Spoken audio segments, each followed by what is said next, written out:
He is one of the world's most acclaimed musicians, a man comfortable in his mastery of standard classics, American bluegrass, and traditional Chinese tunes. And as we'll see, a musician who has inspired a new philosophy of education worldwide. I'm Mike Walter in Los Angeles. Let's take it full frame.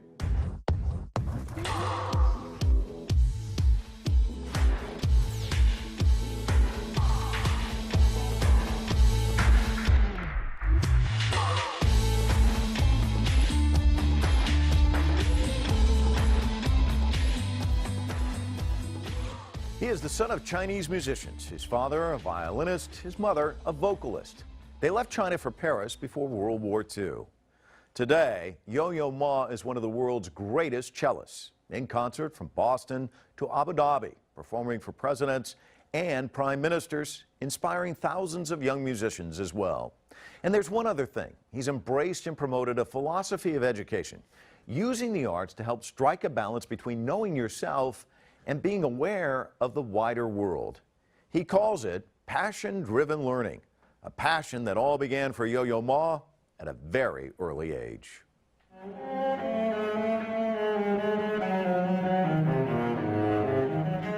YoYo Ma began his time in the spotlight at the age of 5.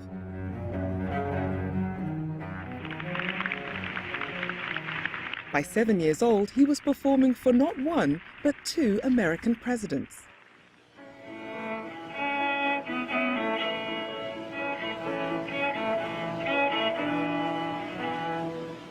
For more than 50 years, Ma has transcended the world of classical music to become a mainstay of popular culture. Yo, mama, man! Whew, that is hard to say.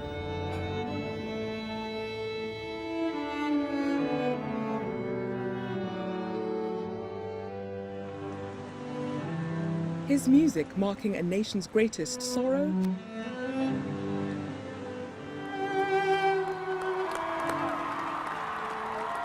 and its most joyous celebrations.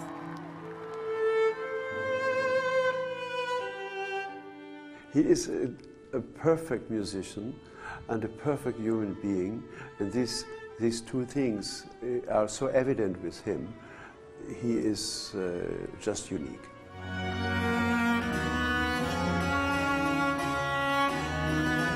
Ma's vast contributions to classical music are undeniable. More than 75 albums, a trophy shelf that holds 16 Grammy Awards, and collaborations with some of the world's greatest musicians. Recognized as one of the world's greatest musicians, YoYo Ma's talents know no boundaries of genre or culture. In 2011, Ma was awarded the Presidential Medal of Freedom, the highest civilian honor in the United States. While Yo-Yo could have just settled for being the world's greatest cellist, he said that even greater than his passion for music is his passion for people, and I can testify to this. There are very few people you'll meet with just the exuberance and joy that Yo-Yo possesses. And so he spent much of his life traveling the world, training and mentoring thousands of students from Lebanon and Korea to the Iraqi National Symphony Orchestra. In his words, when we enlarge our view of the world, we deepen our understanding of our own lives. YoYo Ma's most important contribution to the world of music may be his ability to cross boundaries and attract new audiences with his innovative and often improvisational approach to classical music. He likes to convince people that music can spread out, that there and there and there, and this is an ideal media to communicate. Music is so immediate, you know, it speaks immediately, you know, it touches your skin, you know, we got goosebumps.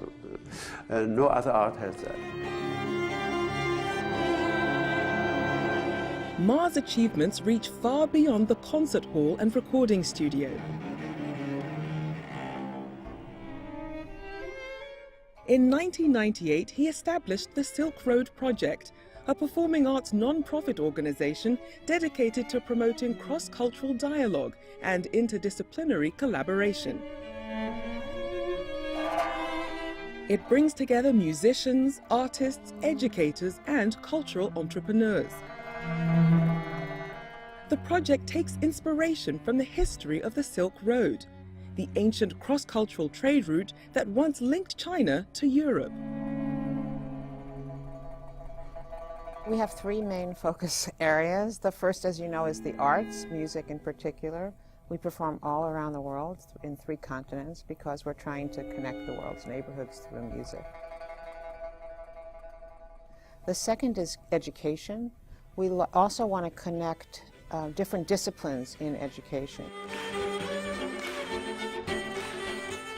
We work with 6th graders, connecting how they learn through their passions rather than through the textbook. And the third area we have is business, where we're really trying to create a path for cultural entrepreneurs. And by cultural entrepreneurs, I mean artists who are very interested in creating, using their art to help the world. Point to me a whimsical moment. Good. One of the Silk Road Project's main initiatives is workshops for educators and students focused on passion-driven learning, What's keeping you back? an approach to education that depends on arts and creativity as teaching and learning tools.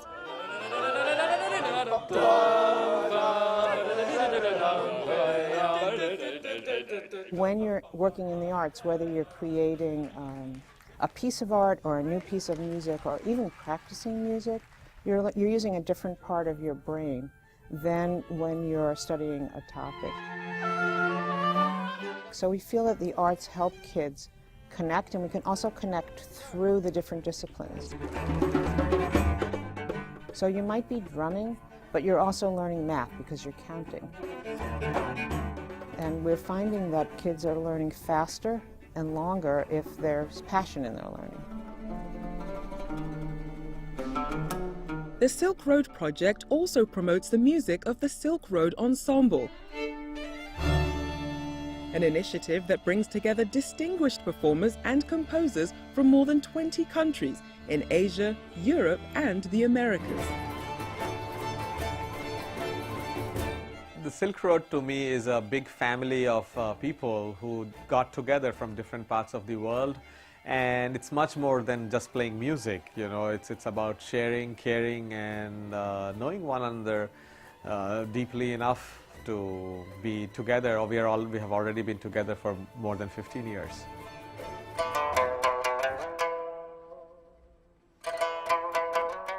The ensemble's members collaborate to create music that often defies categorization, celebrating the musical traditions of the historic Silk Road and embracing musical innovation that brings to life the multicultural realities of a globalized society.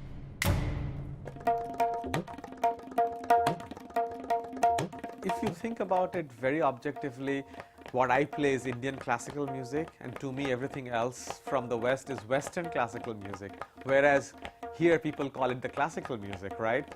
But if you think about it, do these differences actually exist? To me, no, these are man-made differences. You know, it's just about pulling your instrument out.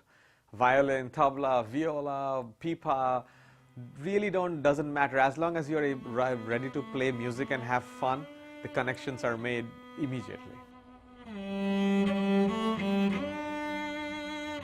Whether it be music, passion-driven learning, or cross-cultural dialogue, YoYo Ma's career and the impact of his work on audiences, students, and fellow musicians seems to prove that innovation can succeed where all else fails. He connects immediately to audiences, no matter what he plays. If he plays Bach or new music or whatever, alone or with orchestra, or with pianist, or with chamber group, it's always a totally immediate connection to the hall, to the room, and he speaks even to the walls. I think when you see on stage somebody from China, Japan, somebody from Iran, Israel, and someone from Syria on one stage performing in harmony, the most beautiful music you've ever heard, it's very inspirational, and we hope that it might give people leave people with a question: can we do things a different way? I feel, the cello in Yo-Yo Ma's hand is an excuse to make him human. In Indian music, we have a word called ruhdari. Ruh is soul. And so when anybody plays music which touches your soul, to me he had so much ruhdari that it didn't matter which instrument, which form, or what he played. It's something that it touches your soul right away. And perhaps Yo-Yo Ma's greatest legacy will be the souls he has yet to touch through his music and cultural diplomacy.